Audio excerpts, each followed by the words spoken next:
जय हिंद दोस्तों, स्वागत है आपका अपने YouTube channel study with KP में। तो आज की इस वीडियो में हम लोग छत्तीसगढ़ वार्षिक करंट अफेयर का अगला वीडियो आपके लिए लेकर के आए हैं। इससे पहले भी हम लोग छत्तीसगढ़ वार्षिक करंट अफेयर से संबंधित कुछ वीडियो ला चुके हैं, जिसको हम लोग एक प्लेलिस्ट में संग्रहित किए हैं और उस प्लेलिस्ट का लिंक मैंने आपको इस वीडियो के डिस्क्रिप्शन बॉक्स में प्रोवाइड किया है। आप लोग वहाँ जा करके उन सभी करंट अफेयर का वीडियो को जरूर से देखिएगा, क्योंकि छत्तीसगढ़ में जितने भी वन डे एग्जाम आयोजित किए जाते हैं, चाहे वह CGPSC प्री का हो या व्यापम के द्वारा आयोजित विभिन्न एग्जाम, जैसे ही आप लोग का CG police, forest guard, ADO और अन्य विभागीय एग्जाम, सभी में जो है यहीं से क्वेश्चन आने का संभावना है। तो सभी के लिए ये उपयोगी साबित होगा आपका छत्तीसगढ़ करंट अफेयर का वीडियो। तो आप लोग जरूर से इसको पूरा अंत तक देखिएगा और यदि वीडियो अच्छा लगे तो लाइक भी कर दीजिएगा और हमारे चैनल को सब्सक्राइब कर लीजिएगा। चलिए वीडियो को स्टार्ट करते हैं। पहला क्वेश्चन है आपका, अटल बिहारी योजना का शुभारंभ कब किया गया? तो यहाँ पे आप लोग देख पा रहे हैं योजना से संबंधित क्वेश्चंस जो हैं स्टार्ट हो गए हैं। आज के इस वीडियो से हम लोग छत्तीसगढ़ के जितने भी महत्वपूर्ण योजना हैं और उनसे जितने भी क्वेश्चन आपके एग्जाम की दृष्टि से महत्वपूर्ण हैं, सब हम यहाँ पे कवर करेंगे। कोई भी क्वेश्चन ऐसा नहीं होगा जो आपके एग्जाम की दृष्टि से महत्वपूर्ण नहीं है, सभी को आपको जो है अच्छे से देखना है। कोई भी क्वेश्चन पूछा जा सकता है, ठीक है। तो यहाँ पे ऑप्शन आप लोग देख पा रहे हैं क्या क्या दिया गया है। 7 दिसंबर 2024, 8 दिसंबर 2024, 9 दिसंबर 2024, 10 दिसंबर 2024। तो इसका सही उत्तर क्या हो जाएगा? 9 दिसंबर 2024 को जो है अटल बिहारी योजना का शुभारंभ किया गया है, ठीक है। अब यहाँ पे कुछ इससे संबंधित महत्वपूर्ण तथ्य आपको जो ध्यान में रखना है कि इसका नाम इससे पहले क्या था। तो वर्ष 2021 में जब कांग्रेस की सरकार थी तो इसका नाम परिवर्तित करके क्या कर दिया गया था? तो राजीव नगर आवास योजना कर दिया गया था, ठीक है, राजीव नगर आवास योजना। और जब अभी फिर से छत्तीसगढ़ में भाजपा की सरकार आ गई है तो इसका नाम पुनः परिवर्तित करके अटल बिहार योजना कर दिया गया है। और जब इसका नाम चेंज हो गया है अटल बिहार योजना, तो इसको पुनः कब शुभारंभ किया गया है छत्तीसगढ़ में? तो 9 दिसंबर 2024 को। तो इस डेट को आप लोग याद रखिएगा, ये महत्वपूर्ण है। और इससे संबंधित जितना भी महत्वपूर्ण क्वेश्चन आपके एग्जाम की दृष्टि से जो बन सकता है वो हम लोग आगे इसी वीडियो में देखेंगे। तो वीडियो को आप लोग अंत तक जरूर से देखिएगा। चलिए आगे देखते हैं। अगला क्वेश्चन है आपका यहाँ पे, अटल बिहार योजना का उद्देश्य क्या है? ऑप्शन आप लोग यहाँ पे देख पा रहे हैं, जनजातीय परंपरा का संरक्षण, टीबी और मलेरिया के मरीजों की पहचान और उनका उपचार करना। अगला है शहरी क्षेत्र की जरूरतमंद लोगों की किफ़ायती दर पर मकान उपलब्ध कराना। अगला दिया गया है यहाँ पे लाभार्थियों को निःशुल्क यात्रा कराना। तो इसका सही उत्तर आप लोग जान गए होंगे, कौन सा है? ऑप्शन नंबर सी, शहरी क्षेत्रों की जरूरतमंद जो लोग हैं उनको किफ़ायती मतलब कि एकदम वाजिब रेट पर उनको क्या कराना है? मकान उपलब्ध कराना है, ठीक है। इसमें होता क्या है, तो आगे उससे संबंधित और क्वेश्चन है जिसको आप लोग यदि देखते हैं तो समझ में आ जाएगा आपको, ठीक है। चलिए आगे देखते हैं। इसका आंसर आपका क्या हो जाएगा? ऑप्शन नंबर सी, शहरी क्षेत्र की जरूरतमंद लोगों को किफ़ायती दर पर मकान उपलब्ध कराना। अगला देखिएगा क्वेश्चन यहाँ पे, अटल बिहारी योजना के तहत EWS भवन में कितने रुपए की सब्सिडी दी जाएगी? तो चलिए सबसे पहले तो हम लोग इसको समझ लेते हैं कि अटल बिहारी योजना क्या है, उसके बाद इसका ऑप्शन देखेंगे और आंसर जानेंगे। इसमें होता क्या है, अटल बिहारी योजना में छत्तीसगढ़ जो हाउसिंग बोर्ड है, छत्तीसगढ़ में हाउसिंग बोर्ड करके एक क्या है? मंडल है, ठीक है। तो ये क्या करता है? ये बिल्डिंग बनाता है, ठीक है। छत्तीसगढ़ सरकार इसको क्या करता है? कॉन्ट्रैक्ट देता है, ये बिल्डिंग बनाता है और इन बिल्डिंग्स को जो है ये ज़रूरतमंद लोगों को किफ़ायती रेट पर सेल करता है। जैसे आप लोग यहाँ पे जो देख पा रहे हैं EWS, इसको आप लोग समझ रहे होंगे, संविधान में आप लोग पढ़ते हैं इकोनॉमिक वीकर सेक्शन करके, जिनके लिए 10% तक का आपका आरक्षण दिया जा सकता है। ऐसा सुप्रीम कोर्ट ने क्या किया है? यहाँ पे प्रावधान किया है। तो ये वही EWS है, ठीक है। तो इनको, और इसके बाद आता है एक LIG, जिसको हम लोग क्या बोलते हैं? Lower income group. फिर उसके बाद आता है एक क्या? MIG, मतलब कि मिडिल इनकम ग्रुप। तो सबसे निचले वर्ग में कौन आते हैं? तो EWS आते हैं। तो इनको जो है जो बिल्डिंग बनाए जाएंगे वो सबसे कम रेट में मिलेंगे, ठीक है, EWS जो वर्ग के लोग हैं उनको। फिर उसके बाद जो है इनसे थोड़ा सा महंगा जो है किसको दिया जाएगा? तो जो लोअर इनकम ग्रुप हैं, जिनका इनकम तो है लेकिन कम है, तो उनको जो है इनसे थोड़ा सा अधिक दर पे दिया जाएगा, जो भी बिल्डिंग रहेगा उसको। फिर इनसे जो है अधिक दर पर इनको दिया जाएगा, MIG वाले जो हैं उनको। मतलब कि जो मिडिल इनकम ग्रुप हैं उनको इनसे अधिक मूल्य पर जो बिल्डिंग बनाया जाएगा उसको बेचा जाएगा। तो यहाँ से आप लोग समझ सकते हैं कि इस योजना के तहत क्या किया जाएगा? बिल्डिंग बनाया जाएगा, ठीक है, छत्तीसगढ़ हाउसिंग बोर्ड के द्वारा, और उसको जो है ये जो जरूरतमंद लोग हैं EWS, LIG और MIG, इन वर्ग के लोगों को उसको सेल किया जाएगा। सभी का रेट जो है अलग अलग है। तो इसी को यहाँ पे बोला जा रहा है कि अटल बिहार योजना के तहत EWS भवन में कितने रुपए की सब्सिडी दी जाएगी। तो यहाँ पे जो है EWS मतलब कि इनको जो है कितना छूट दिया जा रहा है। तो इसका आंसर आप लोग देखेंगे, ऑप्शन आप लोगों का क्या रहता है यहाँ पे? 40,000, 50,000, 70,000, 80,000। तो इसका आंसर हो जाएगा आप लोगों का ऑप्शन नंबर डी, 80,000 रुपये। तो 80,000 रुपये का यहाँ पे क्या किया जाएगा? EWS लोगों को सब्सिडी दिया जाएगा। मतलब जब ये लोग बेचेंगे, या फिर बोल सकते हैं कि जब ये लोग खरीदेंगे, ठीक है, ये लोग बेचेंगे जो छत्तीसगढ़ हाउसिंग बोर्ड है, वो लोग किनको, EWS वाले लोग को। तो यहाँ पे मान के चलिए 5 लाख का घर है, तो 5 लाख का घर है तो इनको जो है 80,000 रुपये तक का यहाँ पे क्या किया जाएगा, सब्सिडी दिया जाएगा। तो ऐसा यहाँ पे प्रावधान है किनके लिए, EWS वाले लोग के लिए। फिर वैसे ही यदि हम लोग आते हैं किनके लिए, LIG वाले लोग के लिए, इनको मान के चलिए 10 लाख रुपए में यदि बेचा जाएगा बिल्डिंग, तो इनको कितना का यहाँ पे सब्सिडी दिया जाता है, तो 40,000 रुपये का यहाँ पे सब्सिडी दिया जाता है। तो इसको आप लोग ध्यान में रखिएगा, क्योंकि इनका थोड़ा इनकम है तो इसलिए इनको छूट जो है कम दिया जाता है। तो इसको आपको ध्यान में रखना है। 80,000 रुपये किसको छूट दिया जाएगा, तो EWS भवन को दिया जाएगा, EWS भवन वाले लोग को, और LIG भवन वाले जो भी हैं उनको 40,000 रुपये का यहाँ पे सब्सिडी दिया जाएगा। आगे अगला क्वेश्चन है आपका यहाँ पे, अटल बिहार योजना के तहत LIG भवन में कितने रुपए की सब्सिडी दी जाएगी। तो इसका सही उत्तर आप लोगों का क्या हो जाएगा, ऑप्शन नंबर ए, 40,000 रुपये की यहाँ पे छूट दी जाती है। किसके लिए, LIG भवन के लिए। ठीक है, तो इसको आप लोग ध्यान में रखिएगा। और मैंने आपको बता दिया है LIG भवन कौन सा होगा, EWS भवन कौन सा होगा और MIG भवन कौन सा होगा। तो इसको आप लोग थोड़ा सा रिवाइंड करके 1-2 बार रिपीट कर लीजिएगा तो समझ में आ जाएगा आपको। चलिए अगला देखते हैं। अगला क्वेश्चन है इसी से संबंधित, क्या दिया गया है, अटल बिहार योजना के तहत हाउसिंग बोर्ड द्वारा कितने भवनों का निर्माण कर आवंटन का लक्ष्य निर्धारित किया गया है। तो यहाँ पे मैं आपको बता दूं कि सबसे पहले तो ये जो अटल बिहार योजना है, इसके तहत जो है, जो छत्तीसगढ़ हाउसिंग बोर्ड है, छत्तीसगढ़ हाउसिंग बोर्ड, इसने एक क्या रखा है जी, लक्ष्य रखा है कि मैं इतना बिल्डिंग बनाऊंगा या फिर घर बनाऊंगा और उसको सेल करूंगा करके। तो ये जो लक्ष्य है इसने कितना निर्धारित किया है, तो 50,000। तो 50,000 यहाँ पे जो है भवन निर्माण का इसने लक्ष्य निर्धारित किया है, जिसको वो सेल करेगा। कौन, छत्तीसगढ़ हाउसिंग बोर्ड। तो यहाँ पे वही क्वेश्चन पूछा गया है, अटल बिहार योजना के तहत हाउसिंग बोर्ड द्वारा कितने भवनों का निर्माण कर आवंटन का लक्ष्य निर्धारित किया गया है। तो कितना, तो 50,000 भवन निर्माण का यहाँ पे लक्ष्य निर्धारित किया गया है। तो आंसर क्या हो जाएगा, ऑप्शन नंबर बी। तो यहाँ पे आपको कंफ्यूज नहीं होना है, जो LIG भवन है उसमें कितना का सब्सिडी है, 40,000 रुपये, और जो यहाँ पे जो है बिल्डिंग्स कितने आवंटन करने का लक्ष्य निर्धारित किया गया है छत्तीसगढ़ हाउसिंग बोर्ड के द्वारा, तो 50,000 बिल्डिंग्स। और जो आपके EWS हैं, EWS भवन, इसमें कितना का सब्सिडी दिया जाएगा, तो 80,000 रुपये का यहाँ पे सब्सिडी दिया जाएगा। ये भवन की बात है तो इसलिए यहाँ पे 50,000 इसका आंसर हो जाएगा। अगला देख लेंगे। अगला क्वेश्चन है आपका यहाँ पे, अटल बिहार योजना के लिए हाउसिंग बोर्ड को कितने रुपए प्रति वर्ग फुट पर शासकीय भूमि उपलब्ध कराई जा रही है। तो जैसा कि आप लोग जान रहे हैं कि ये जो है छत्तीसगढ़ सरकार ने इस योजना को चला रहा है। ठीक है, छत्तीसगढ़ सरकार, तो ये जाहिर सी बात है कि ये जो योजना है ये खुद चला रहा है, और जिसको ये कॉन्ट्रैक्ट दे रहा है ये भी सरकार का ही एक अंग है, छत्तीसगढ़ हाउसिंग बोर्ड। ठीक है, ये छत्तीसगढ़ सरकार का ही है ये। तो इसको यदि आप लोग देखेंगे तो इसको जो है ये कम रेट पर क्या करेगा, भूमि ये प्रोवाइड करेगा। तो जितना कम आप लोग सोच सकते हैं वही इसका आंसर है। इसका आंसर क्या होगा, ऑप्शन ए इसका आंसर हो जाएगा, 1 रुपये। तो इसको यदि छत्तीसगढ़ हाउसिंग बोर्ड को यदि जमीन खरीदना है तो इसको पर स्क्वायर फीट के लिए, मतलब 1 स्क्वायर फीट के लिए इसको कितना देना पड़ेगा, 1 स्क्वायर फुट के लिए इसको कितना रुपए देना पड़ेगा, तो 1 रुपये यहाँ पे देना पड़ेगा। तो इसका आंसर क्या हो जाएगा, 1 रुपये। तो शासकीय भूमि कितने रुपए में उपलब्ध कराई जा रही है छत्तीसगढ़ हाउसिंग बोर्ड को, तो 1 रुपये पर स्क्वायर फुट पे। चलिए अगला देख लेते हैं। इसका आंसर होगा ऑप्शन नंबर ए। अगला देखिएगा यहाँ पे, अटल बिहार योजना के अंतर्गत हाउसिंग बोर्ड द्वारा कितने आवासीय परियोजनाओं का शुभारंभ किया गया है। चलिए इसको अब समझते हैं ये क्या है।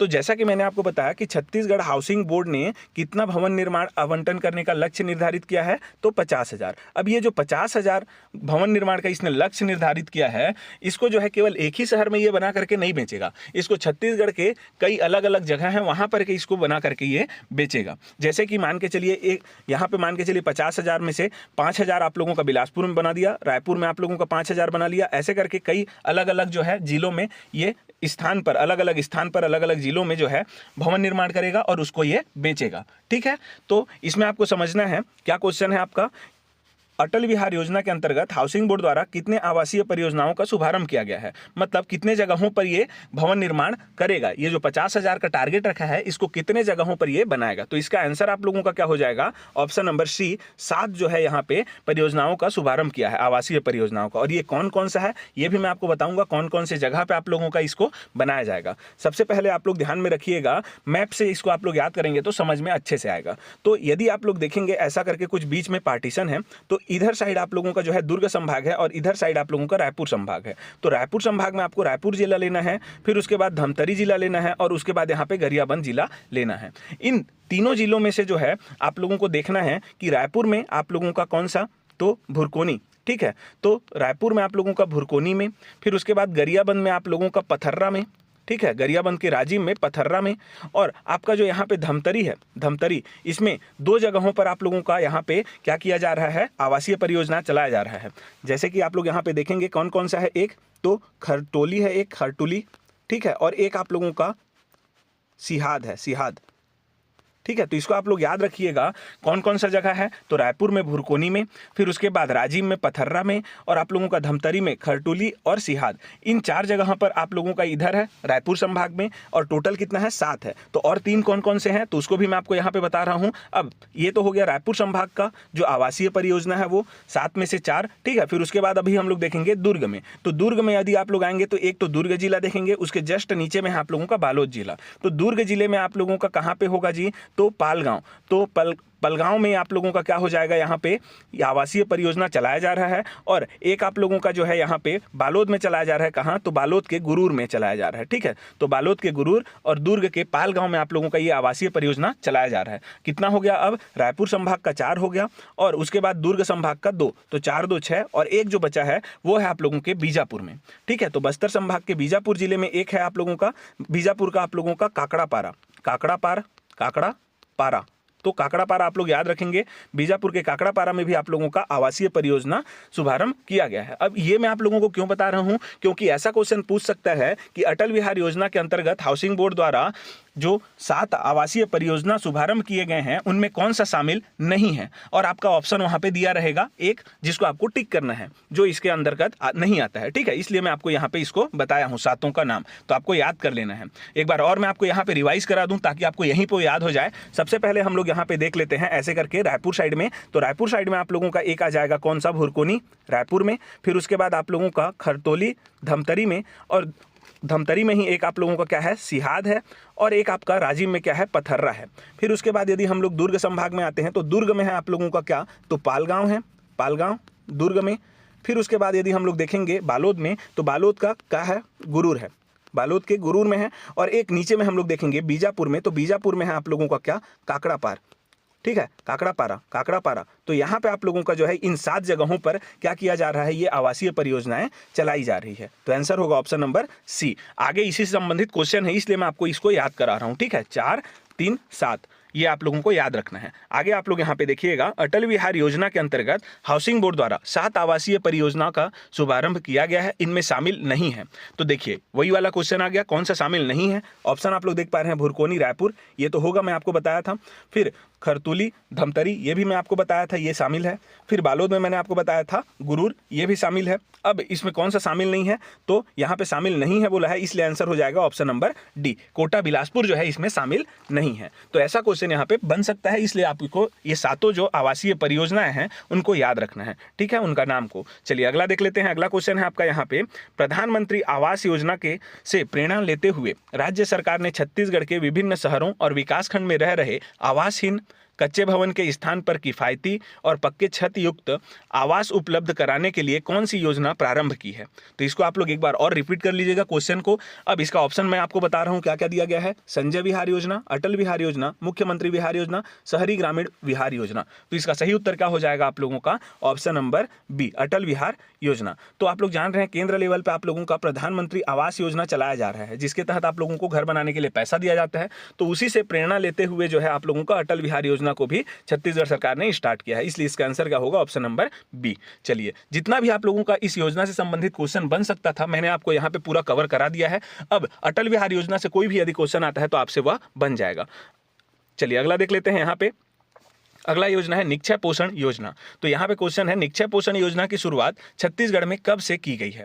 तो देखिए ऑप्शन आप लोग देखेंगे यहाँ पे क्या क्या दिया गया है। तो 7 अगस्त 2024 से, 8 अगस्त 2024 से, 9 अगस्त 2024 से, 10 अगस्त 2024 से। तो इसका सही उत्तर आपका क्या हो जाएगा, ऑप्शन नंबर ए, 7 अगस्त 2024 से जो है निक्षय पोषण योजना की शुरुआत छत्तीसगढ़ में की गई है। इसको आप लोग अंडरलाइन कीजिएगा, छत्तीसगढ़ में इसको जो है 7 अगस्त 2024 से स्टार्ट किया गया है। ये जनरली जो है आप लोगों का केंद्र लेवल का ये योजना है, मतलब कि केंद्र सरकार के द्वारा प्रवृत्त योजना है, उसने इसको बनाया है और राज्य इसको लागू कर रहा है। ठीक है, तो अभी जो है जब भाजपा सरकार बना है तो इसको लागू किया गया है छत्तीसगढ़ में, क्योंकि इससे पहले यहाँ पे कांग्रेस सरकार था और ये केंद्र का योजना था, तो इसलिए यहाँ पे छत्तीसगढ़ में इसको लागू नहीं किया जा रहा था। ठीक है, जनरली ये जो है केंद्र लेवल पे कब बनाया गया था ये योजना, निक्षय पोषण योजना, तो ये अप्रैल अप्रैल, आप लोग याद रखिएगा डेट को, इससे क्वेश्चन बन सकता है। अप्रैल 2018 में जो है इसका शुभारंभ किया गया था, ठीक है, केंद्र लेवल पे निक्षय पोषण योजना को कब किया गया था? अप्रैल 2018 में। लेकिन छत्तीसगढ़ में कब इसका शुभारंभ हुआ है? तो 7 अगस्त 2024 से इसका शुभारंभ हुआ है। चलिए इसको आप लोग याद रखिएगा, ठीक है। इससे संबंधित जितना भी क्वेश्चन है उसको भी हम लोग यहाँ पे कवर करेंगे। अगला देख लीजिएगा, अगला क्वेश्चन है आपका यहाँ पे, निक्षय पोषण योजना की शुरुआत छत्तीसगढ़ में कहाँ से की गई है? तो यहाँ पे आप लोग इमेज में देख सकते हैं, क्या दिख रहा है आप लोगों को? अखिल भारतीय आयुर्विज्ञान संस्थान रायपुर, मतलब कि all India institute of medical science Raipur, जिसे हम लोग क्या बोलते हैं? एम्स रायपुर के नाम से हम लोग जानते हैं। तो एम्स रायपुर से जो है आप लोगों का निक्षय पोषण योजना का शुरुआत छत्तीसगढ़ में किया गया है। तो आंसर कौन सा हो जाएगा? Option number B. ऐसा क्वेश्चन पूछ सकता है, तो इसको आप लोग याद रखिएगा, ठीक है। चलिए अगला देख लेते हैं, निक्षय पोषण योजना खाली स्थान है। तो यहाँ पे आप लोग देख पा रहे हैं ऑप्शन दिया गया है, केंद्र सरकार प्रवृत्त योजना, राज्य सरकार प्रवृत्त योजना, ए और बी दोनों, इनमें से कोई नहीं। तो इसका आंसर क्या होगा? केंद्र सरकार प्रवृत्त योजना है ये, ठीक है। अभी मैंने आपको बताया कि केंद्र सरकार ने इसको 2018 में बनाया था, छत्तीसगढ़ ने इसको अभी लागू किया है, ठीक है, अपनाया है, और वर्ष 2024 में। कब? तो 7 अगस्त को। तो इसको आप लोग याद रखिएगा, ये केंद्र सरकार द्वारा प्रवृत्त योजना है। अगला देखेंगे हम लोग, क्या दिया गया है यहाँ पे क्वेश्चन, निक्षय पोषण योजना के तहत छत्तीसगढ़ में कौन सी अभियान चलाई जा रही है? ऑप्शन आप लोग यहाँ पे देखेंगे, तो यहाँ पे देखेंगे आप लोग क्या क्या दिया गया है, केंद्र स्तरीय निक्षय निरामय छत्तीसगढ़ अभियान, राज्य स्तरीय निक्षय निरामय छत्तीसगढ़ अभियान, केंद्र सह राज्य स्तरीय निक्षय निरामय छत्तीसगढ़ अभियान। तो इसका आंसर क्या हो जाएगा आप लोगों का? ऑप्शन नंबर बी, राज्य स्तरीय निक्षय निरामय छत्तीसगढ़ अभियान जो है क्या कर रहे हैं? छत्तीसगढ़ में चलाई जा रही है। किसके तहत? तो आप लोगों के निक्षय पोषण योजना के तहत, ठीक है। तो छत्तीसगढ़ में जो है अभी 7 अगस्त 2024 से जब इसको हम लोग बोल रहे हैं कि शुरुआत किया गया है, तो किसके तहत शुरुआत किया गया है? तो राज्य स्तरीय निक्षय निरामय छत्तीसगढ़ अभियान के तहत इसका शुरुआत किया गया है, ठीक है। तो इसको आप लोग ध्यान में रखिएगा। आंसर क्या हो जाएगा? राज्य स्तरीय निक्षय निरामय छत्तीसगढ़ अभियान। और इसका उद्देश्य क्या है और इससे संबंधित जो भी महत्वपूर्ण तथ्य हैं उसको मैं आपको अगला क्वेश्चन में बताऊंगा। तो आप लोग वीडियो में अंत तक बने रहिएगा। यहाँ पे आप लोग देख पा रहे हैं, निक्षय पोषण योजना के तहत हितग्राहियों को कितने रुपए की आर्थिक सहायता दी जा रही है। तो एक एक करके हम लोग एक एक चीज को इसका जान रहे हैं। इसका लाभार्थी कौन होगा, इसमें सहायता कितने रुपए की दी जा रही है, ये लागू कब हुआ, कहां से लागू हुआ, ये सब हम आपको इस वीडियो में बता रहे हैं, ठीक है। तो यहाँ पे आप लोग देख पा रहे हैं, इसका वीडियो में आप लोग यहाँ पे इमेज में देखेंगे 1000 रुपए करके आप लोगों को दिख रहा होगा, ठीक है। अब हर महीने मिलेंगे 1000 रुपए। तो हर महीने कितना? 1000 रुपए यहाँ पे आर्थिक सहायता दिया जाएगा। तो वही क्वेश्चन यहाँ पे पूछा गया है, निक्षय पोषण योजना के तहत हितग्राहियों को कितने रुपए की आर्थिक सहायता दी जाएगी? तो प्रति माह 1000 रुपए। तो आंसर क्या होगा? Option number C. गलती से यहाँ पे जो है आप लोगों का एच बोलता हूँ, हाँ आपका यहाँ पे प्रिंट नहीं हुआ है, तो ये प्रति माह है, ठीक है। तो प्रति माह 1000 रुपए का यहाँ पे आर्थिक सहायता दी जा रही है। किसके तहत? तो निक्षय पोषण योजना के तहत। चलिए अगला देखेंगे, अगला क्वेश्चन है यहाँ पे, निक्षय पोषण योजना के संबंध में सत्य कथन का चयन करें। यहाँ पे आप लोग को देखना है, इसमें जितना भी आप लोगों का तथ्य है ये आपके एग्जाम के दृष्टि से महत्वपूर्ण है। यहाँ पे आप लोग देख पाएंगे, इसकी अवधि 100 दिवस की है। अगला है आपका, इसका शुभारंभ केंद्र सरकार द्वारा अप्रैल 2019 में किया गया था। अगला है यहाँ पे, इसमें राज्य के वृद्ध जनों के स्वास्थ्य की जाँच और उपचार शामिल है। इसका उद्देश्य टीबी, कुष्ठ और मलेरिया के मरीजों की पहचान और उनका उपचार करना है। तो इसमें जो है आप लोगों को सत्य कथन का चयन करना है, ठीक है। जनरली ये क्वेश्चन यहाँ पे गलती से सत्य प्रिंट हो गया है, ये असत्य होना चाहिए, असत्य होना चाहिए, ठीक है। यहाँ पे सत्य लिखा गया है, ये असत्य होना चाहिए। तो इसमें असत्य आप लोगों को बताना है, क्योंकि यहाँ पे 3 कथन सत्य हैं, ए, सी और डी, ये तीनों सही हैं, केवल एक गलत है। कौन सा? ऑप्शन नंबर बी, ठीक है। ऑप्शन नंबर बी इसका गलत है। इसका शुभारंभ मैंने आपको बताया था केंद्र सरकार ने कब किया, तो अप्रैल 2018 में इसका शुभारंभ किया था। मैंने अभी इसमें जो है निक्षय पोषण योजना का जो पहला क्वेश्चन था उसमें मैंने आपको बताया था। अब इसमें आपको जो है याद क्या रखना है, इसकी अवधि 100 दिवस की है। जो छत्तीसगढ़ में निक्षय पोषण योजना के तहत हम लोग जो निक्षय निरामय अभियान चला रहे हैं उसमें इसकी अवधि कितने दिन निर्धारित की गई है? 100 दिन। तो इन 100 दिनों में हम लोग को क्या करना है, जो टीबी, कुष्ठ और मलेरिया के मरीज हैं उनकी पहचान करना है और उनको जो है ठीक भी करना है। तो ये 100 दिन का आपका यहाँ पे टारगेट लेकर के चल रहे हैं, ठीक है। ये हो गया। दूसरा आप लोग देखेंगे, इसमें राज्य के वृद्ध जनों के स्वास्थ्य की जांच और उपचार भी शामिल है। मतलब जो बड़े बुजुर्ग हैं, जो बूढ़े हो चुके हैं, उनका जो है यहाँ पे स्वास्थ्य भी जांच किया जाएगा इसी योजना के तहत, ठीक है। निक्षय निरामय अभियान जो हम लोग चला रहे हैं छत्तीसगढ़ में उसके तहत, और उपचार भी किया जाएगा उनका।